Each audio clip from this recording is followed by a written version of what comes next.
Hello, this is match number Sean, as you can probably tell because you've clicked on the video. But today I'm going to talk about my early season predictions for the season. It's very early season prediction, so don't come at me. I'll probably try to do one again closer to the start of the season, and when the evictions and stuff are done up a bit more. Okay, so I think Man City, I think will win the league purely just because Pep, I think, will be pretty annoyed of how the season went last season, and I think he'd be hoping to prove a lot of doubters wrong.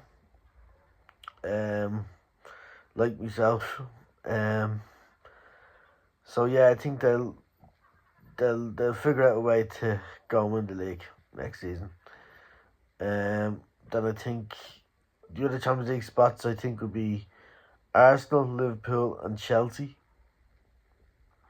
I think Chelsea played good football last season and are looking to push in the Champions League spots. So yeah, I think they'll be the top four. I think then 5th and 6th, which is Europa League, there'll be Newcastle and Aston Villa. Again, I think they'll just keep cementing their places within the European spots, and yeah, I think that they'll do pretty well. 7th and 8th, which I think is the Conference League, will be Spurs and Brighton. Spurs, I think, will do well. With Thomas Frank, he's a good manager, sadly, because everybody knows the issues Leeds have with Thomas Frank. But no, I think he's still a very good manager, and yeah, I think he'll keep pushing on.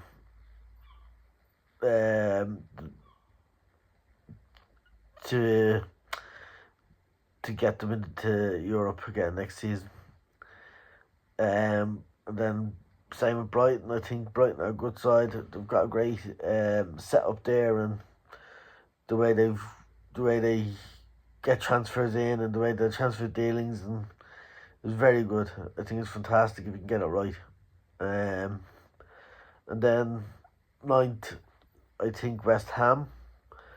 Who are who I think were a bit unlucky last season with injuries and stuff, and trying to get their heads around losing Moyes and all that stuff. And yeah, I think they'll do well to get up there. And then 10th place is going to be the mighty Leeds. I really think that we'll get the transfers right. If you look at the players that we've brought in already, they're real strong, tough. Yeah, which I think means we're going to be tough to beat. We'll make ourselves very tough to beat, and we'll defend for our lives. But I think we'll do a lot of counter-attacking football as well, because we'll have the pace of the likes of Dan James and Willie Nanto, and we'll have Peru, who I think will do well next season. I think he'll score plenty of goals because I think he's always seems to be in the right position. And I think he'd be told to stay within and around the box and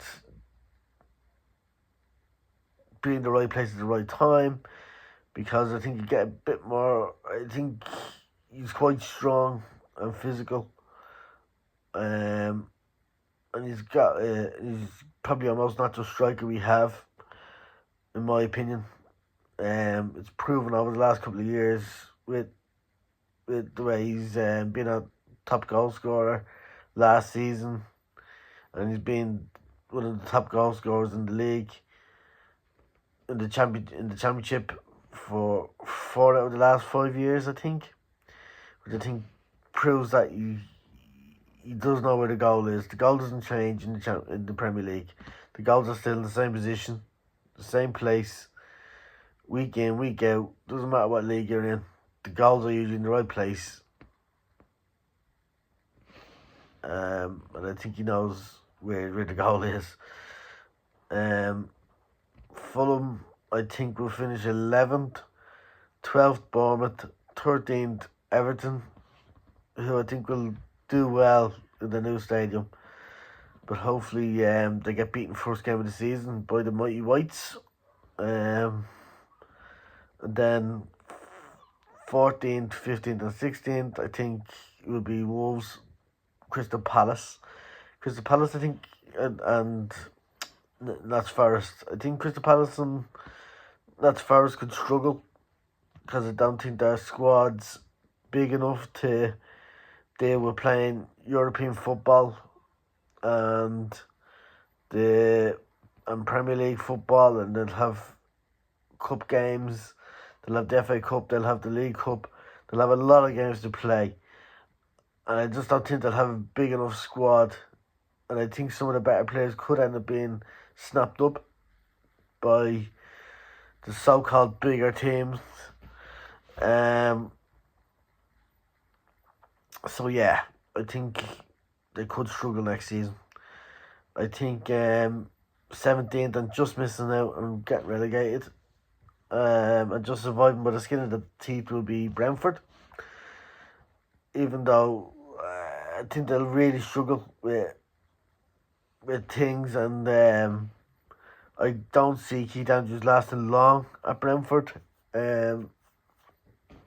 From being Irish, I kind of have a idea of what he's like, and I think he's pretty inept as a coach, because he's coached at Ireland for a little while, and I don't think he did that great, in my opinion.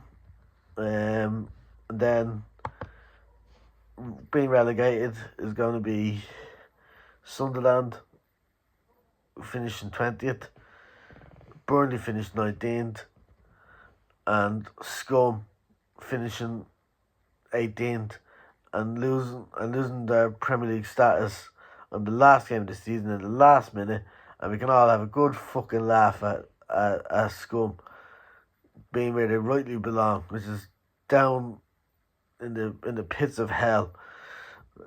It would make me so happy to see them struggle next season and possibly get relegated. It would be absolutely brilliant. So they're my early pre-season predictions, and that's it for now. I just want to mention Matty's second channel, Halftime to Talk, which is a channel about mental health and men's mental health especially, and how football integrates with mental health. And it's not only just for Leeds fans, it's for fans of football, because he's not only just getting Leeds fans on, he'll be getting fellow fans from all over the country to talk and chat about their feelings on mental health and stuff that they've gone through. And I was listening to his latest one there with Darren from Donny Leeds Bros, and yeah, it was very close to my heart, considering there's a lot of stuff that he felt that I would have resonated with me. I don't want to go into it too much because I want you to go on to Matty's second channel, Halftime to Talk, and listen to it, watch it, and yeah, it's very good. It's fantastic, and quite emotional. But it's good to let it out. It's good. It's always good to let it out and get emotional because it's natural. Everybody does it. Every single person, man or woman, across the UK and Ireland, the whole world, will do feel emotions and get emotional. And it's okay to feel like that. So yeah, go over and give that a listen and subscribe to it. It's Halftime to Talk, and also I'd love if you subscribe to my channel as well and give it a like and get me up to 50 subs because I want to be able to do my lives before the season starts or around when the season starts, so I can start doing lives and get a bit more interactive with the Leeds fan base. So please if you could, it'd be great. And catch you around. Thank you.